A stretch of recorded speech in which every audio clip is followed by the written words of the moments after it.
今仔日教育部在補課也為人權甲轉型正義教育專區發表上屆新的影片，探討在威權統治之下，原住民族政治受難者甲家屬生命故事。教育部表示講，希望透過原住民長期爭取自我認同的歷史，做伙來關心咱台灣這片土地故事。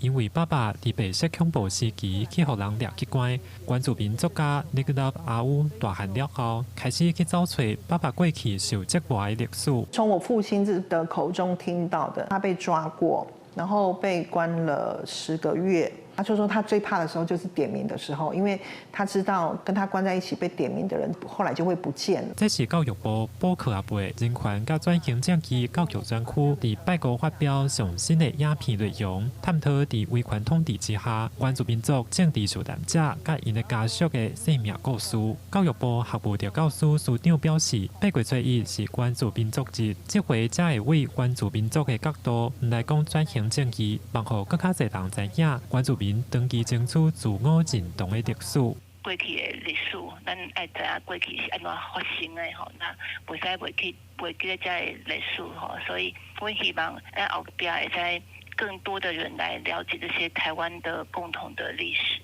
教育部表示，部分原住民族所受的政治迫害，對因的家庭、部落甲族群文化影響真深。若教育部補課也為影片，進前捌講過228事件、白色恐怖、金門戒嚴甲澎湖713事件等歷史。教育部表示，未來按算1個月出一集，招大家做伙補課，關心咱台灣這片土地的故事。